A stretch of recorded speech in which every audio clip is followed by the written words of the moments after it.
आज है 23 मई 2021 संडे का डे है। अगर आपने मेरा चैनल सब्सक्राइब नहीं किया है तो स्टॉक मार्केट की जेन्युइन इंफॉर्मेशन पाने के लिए मेरे चैनल को सब्सक्राइब कीजिए। हिंदुस्तान यूनिलीवर लिमिटेड के बारे में बात करेंगे। अगर इस स्टॉक में हर महीने एक सिंगल क्वांटिटी लेते हैं, अगले 20 सालों तक हर महीने एक सिंगल क्वांटिटी लेते हैं तो 20 साल के बाद एक बहुत बड़ी वेल्थ क्रिएट हो सकती है।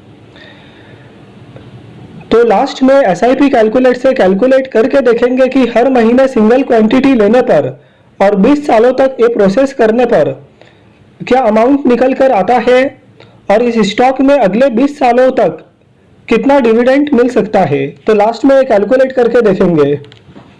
पिछले एक दिन में इस स्टॉक ने 0.71% का रिटर्न दिया है। पिछले एक वीक में इस स्टॉक ने 0.68% का रिटर्न दिया है नेगेटिव। पिछले एक महीने में इस स्टॉक ने नेगेटिव 1.36% का रिटर्न दिया है। ईयर टू डेट मतलब कि 1 जनवरी 2021 से अब तक इस स्टॉक ने -1.37% का रिटर्न दिया है। पिछले एक साल में इस स्टॉक ने 19.78% का रिटर्न दिया है।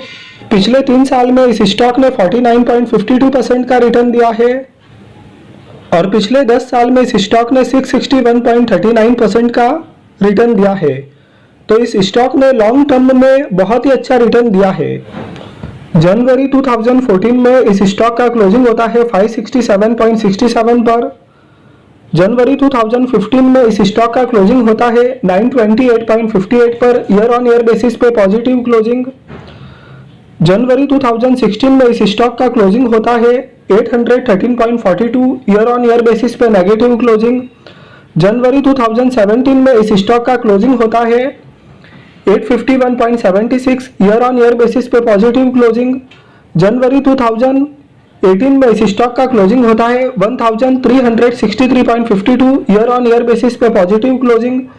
जनवरी 2019 में इस स्टॉक का क्लोजिंग होता है 1755.74 per year on year basis पे पॉजिटिव क्लोजिंग।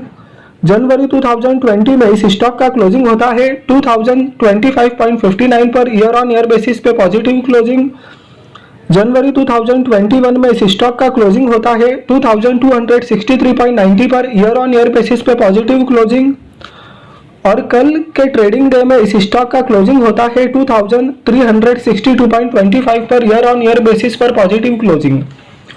तो 2014 से जब हमने इस स्टॉक का प्राइस देखा लास्ट ट्रेडिंग डे तक, तो इस स्टॉक में कभी भी कोई बड़ी गिरावट नहीं हुई है और ये स्टॉक का जो चार्ट है वो नीचे से ऊपर की तरफ जा रहा है। तो लॉन्ग टर्म इन्वेस्टमेंट के लिए वैसे ही स्टॉक होने चाहिए कि जिनके चार्ट में नीचे से ऊपर की तरफ प्राइस का मूवमेंट दिखे और जिनमें कभी भी कोई बड़ी गिरावट नहीं हुई हो। Total reserves and surplus 47,199 crore. Long term borrowings कुछ भी नहीं है, शॉर्ट टर्म बोरिंग्स कुछ भी नहीं है। Cash and cash equivalents 4,321 crore. Total assets 68,116 crore. तो कंपनी की सिचुएशन बहुत ही अच्छी है बैलेंस शीट के ऊपर कि कंपनी के ऊपर लॉन्ग टर्म बोरिंग्स कुछ भी नहीं है, शॉर्ट टर्म बोरिंग्स कुछ भी नहीं है, एक डेब्ट फ्री कंपनी है। तो बैलेंस शीट के ऊपर कंपनी की सिचुएशन बहुत ही स्ट्रांग है कि कंपनी के ऊपर किसी भी तरह का कोई कर्ज नहीं है, चाहे वो शॉर्ट टर्म कर्ज हो या लॉन्ग टर्म हो। हिंदुस्तान यूनिलीवर के फाइनेंशियल ईयर 2021 के क्वार्टर 4 के नतीजे कैसे आए थे वो देखेंगे और यहाँ पर मार्च 2020 का कंपैरिजन मार्च 2021 से होगा और पिछले क्वार्टर दिसंबर 2020 से भी कंपेयर करके देखेंगे। टोटल इनकम मार्च 2020 में 9,475 करोड़ और मार्च 2021 में 12,542 crore. Year on year basis पे बहुत अच्छी जंप। और पिछले क्वार्टर की बात करें दिसंबर 2020 की तो टोटल इनकम था 12,235 करोड़। तो क्वार्टर ऑन क्वार्टर बेसिस भी टोटल इनकम में जंप है, जबकि ईयर ऑन ईयर बेसिस भी टोटल इनकम में जंप है। प्रॉफिट फॉर द पीरियड मार्च 2020 में 1,512 करोड़ और मार्च 2021 में 2,190 crore. Year on year basis पर अच्छी जंप। पिछले क्वार्टर की बात करें दिसंबर 2020 की तो प्रॉफिट फॉर द पीरियड था 1,938 करोड़। तो ईयर ऑन ईयर बेसिस भी प्रॉफिट फॉर द पीरियड में अच्छी जंप है, जबकि क्वार्टर ऑन क्वार्टर बेसिस भी प्रॉफिट फॉर द पीरियड में अच्छी जंप है। ईपीएस मार्च 2020 में 6.98, मार्च 2021 में 9.31, ईयर ऑन ईयर बेसिस पे बहुत अच्छी जंप। पिछले क्वार्टर की बात करें दिसंबर 2020 की, तो ईपीएस था 8.34, तो ईयर ऑन ईयर बेसिस पे अच्छी जंप है, जबकि क्वार्टर ऑन क्वार्टर बेसिस पर भी ईपीएस में अच्छी जंप है। तो कंपनी ने फाइनेंशियल ईयर 2021 के क्वार्टर 4 के नतीजे बहुत ही अच्छे पोस्ट किए हैं, जिसमें ईयर ऑन ईयर बेसिस तो अच्छी जंप है ही है, साथ ही साथ क्वार्टर ऑन क्वार्टर बेसिस भी बहुत अच्छी जंप है। पिछले एक साल में इस स्टॉक ने 19% के CAGR का रिटर्न दिया है। पिछले 3 साल में इस स्टॉक ने 15% का CAGR रिटर्न दिया है। पिछले 5 साल का इस स्टॉक ने 23% का CAGR रिटर्न दिया है, और पिछले 10 साल में इस स्टॉक ने 23% का CAGR का रिटर्न दिया है। तो SIP कैलकुलेटर में हम मंथली SIP अमाउंट 2500 रुपया लेंगे। इस स्टॉक का कीमत 2500 रुपये से कम है, फिर भी हम राउंड फिगर 2500 रुपया लेंगे। जो एक्सपेक्टेड गेन है वो 22% लेंगे। इस स्टॉक ने 5 साल में 23% का CAGR रिटर्न दिया है, तो हम यहाँ पर 22% लेंगे। और जो SIP टेन्योर है वो 20 साल हम लेंगे, कि अगले 20 साल तक हम इस स्टॉक को प्ले करेंगे, कि अगले 20 सालों तक हर महीने इस स्टॉक में एक सिंगल क्वांटिटी निवेश करेंगे। तो 20 साल हम इसका SIP टेन्योर लेंगे। तो जब हम 20 साल इसका SIP टेन्योर लेते हैं, एक्सपेक्टेड गेन 22% लेते हैं, और मंथली SIP अमाउंट 2500 लेते हैं, और जब हम कैलकुलेट करके देखते हैं तो इसकी एस्टिमेटेड ग्रोथ निकल कर आती है 1 करोड़, और जो अमाउंट इन्वेस्टेड है वो 6 लाख है। हालांकि जो अमाउंट इन्वेस्टेड है वो 6 लाख से ऊपर होगा, और जो एस्टिमेटेड ग्रोथ है वो भी 1 करोड़ के ऊपर होगा। वो इसलिए ऊपर होगा क्योंकि हम इसका SIP 2500 रुपये से शुरू कर रहे हैं, लेकिन जैसे जैसे टाइम बीतेगा इस स्टॉक का प्राइस भी बढ़ेगा, तो वैसे वैसे मंथली SIP अमाउंट भी बढ़ेगा।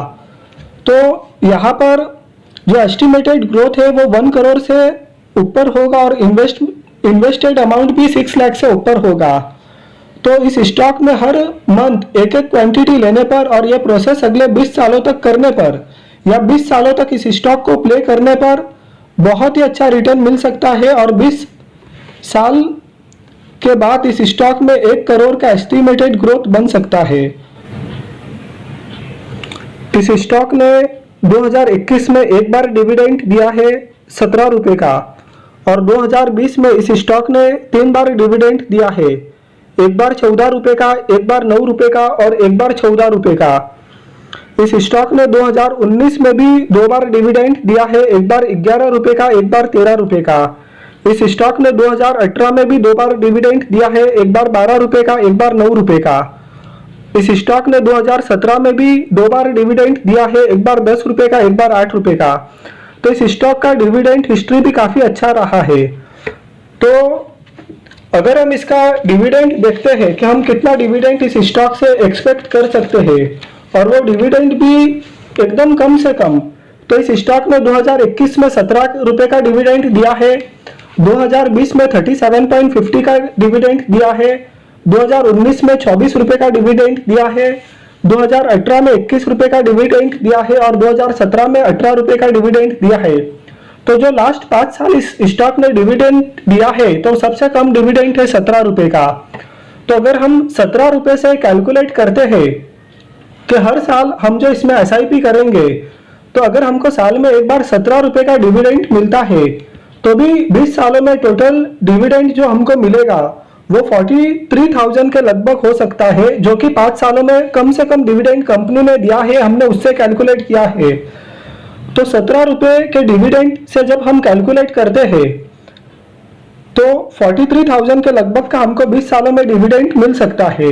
हालांकि मेरा मानना है कि इस स्टॉक में 43,000 से काफी ज्यादा डिविडेंड मिल सकता है अगले 20 सालों में। 43,000 तो बहुत ही कम है, क्योंकि ये स्टॉक कभी 40 रुपीज का भी डिविडेंड देगा, कभी 50 का भी देगा, कभी 35 का भी देगा पर ईयर, हर साल। लेकिन मैंने यहाँ पर सिर्फ 17 रुपये का डिविडेंड ही हर साल कैलकुलेट किया है, तो डिविडेंड 43,000 से भी काफी ऊपर इस स्टॉक में मिलेगा।